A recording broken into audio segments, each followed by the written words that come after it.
Long ago, in an ancient Greek kingdom, when gods still walked among mortals, there lived 3 princesses of remarkable beauty. The eldest dreamed of marrying a wealthy man who would shower her with silks and jewels. The second wished for a famous general who would display her proudly as his greatest triumph. But the youngest, Psyche, gentle and pure, longed only for true love, a love that would lift her soul.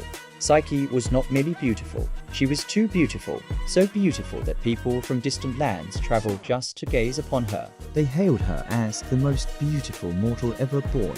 Some even abandoned the worship of Aphrodite, goddess of beauty, and instead offered flowers and incense to Psyche. This was an unforgivable insult. Aphrodite, furious and jealous, watched her temple stand empty while mortals knelt before a mere girl. In her rage, she vowed that Psyche must be punished.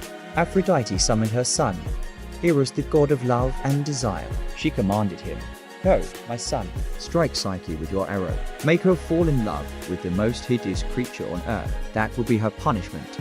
Eros agreed. That night, he slipped into Psyche's chamber while she slept, bow in hand. But when he gazed upon her face, something unexpected happened. Her beauty stunned him. It was not just her features, but the purity radiating from her presence. Startled, Eros accidentally pricked himself with his own arrow, and in that instant, the god of love fell hopelessly in love with a mortal. Instead of cursing Psyche, he vowed to protect her, but his protection soon brought consequences neither of them could escape. Though admired by all, Psyche remained without a suitor. Unbeknownst to her family, it was Eros himself who prevented men from desiring her, for he wanted her love for himself alone. Her father, the king, grew worried. He journeyed to the oracle of Apollo seeking answers. The voice of the god thundered through the temple. "Your daughter will never wed a mortal. She is destined to marry a winged creature, cruel and monstrous, feared by both gods and men. Dress her as a bride and leave her upon a rocky cliff. There she will meet her dreadful husband." The king was devastated, but he dared not defy the will of the gods. With heavy hearts, the family led Psyche to the cliff, their tears falling like rain. Yet Psyche remained calm, accepting her fate. But instead of a monster, a gentle breeze swept her away. It was Zephyr, the west wind, carrying her through the skies to a place beyond imagination. When Psyche awoke, she found herself in a palace of dazzling marble and gold. Invisible voices greeted her, servants who tended to her every need. At night, her mysterious husband came to her in darkness. He was tender, loving, and full of warmth. Though she never saw his face, Psyche's heart grew devoted. Still, curiosity gnawed at her. "Why does he hide from me? Why can I not see the man I love?" Her husband gently answered, "Love does not need sight, only trust. Promise me you will never try to look upon me. If you do, you will lose me forever." Psyche obeyed, and their nights together were filled with passion. Yet her longing for her family never faded, and she begged her husband to let her visit them. At last, he agreed. Psyche returned home, adorned with jewels and gifts beyond compare. Her parents rejoiced, but her 2 sisters burned with envy. Zephyr carried them to the heavenly palace, and they too beheld Psyche's charmed life. Instead of being happy for her, jealousy poisoned their hearts. "Don't be deceived," they whispered. "Remember Apollo's prophecy. Your husband is no man, but a monster.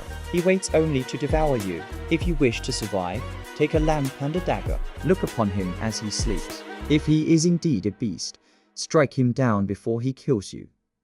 Though torn, Psyche could not silence her doubts.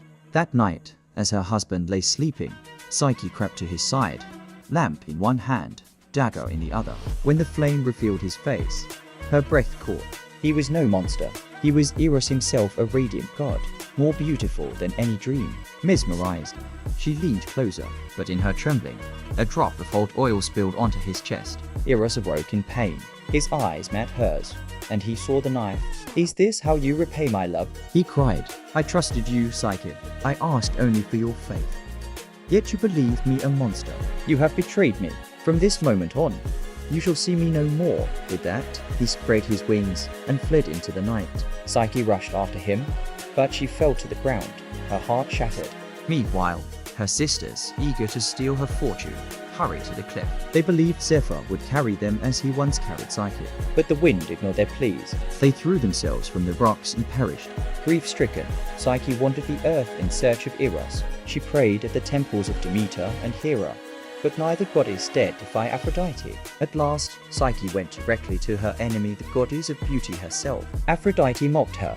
So, the mortal who thought herself divine now begs for mercy. If you truly love my son, prove it. Complete the tasks I give you, or never see him again. Sorting the seas, Aphrodite poured out a mountain of grains, wheat, barley, millet, lentils, and ordered Psyche to sort them before nightfall. Psyche wept in despair, but a swarm of ants appeared, swiftly dividing the seeds, saving her. The golden fleece next. Aphrodite demanded Psyche gather golden wool from savage rams that roamed by the river. Guided by a kind spirit, Psyche waited until the rams slept, then collected tufts caught on the branches. Water from the river Styx. Aphrodite sent her to draw water from the deadly river Styx, whose currents none could approach. An eagle of Zeus, pitying Psyche, seized the flask and filled it for her. The box of beauty from the underworld at last. Aphrodite commanded Psyche to descend into Hades and bring back a casket of beauty from Persephone. With courage, Psyche braved the underworld and received the box.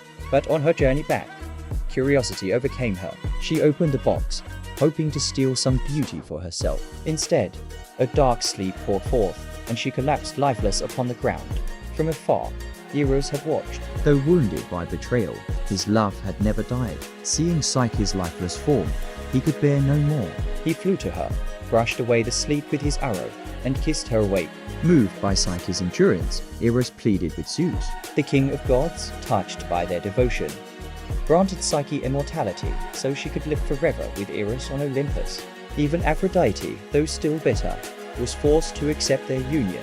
Thus, Psyche and Eros were reunited, their love eternal, a story of trust, betrayal, trials, and redemption, remembered forever in the stars. The tale of Eros and Psyche is more than a myth. It is a lesson. True love demands trust. Curiosity, jealousy, and doubt can break it.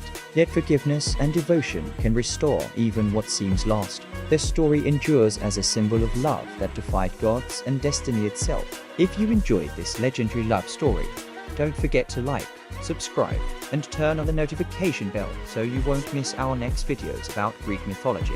Tell us in the comments, do you think Psyche was wrong to look upon Eros? Or was her curiosity only human?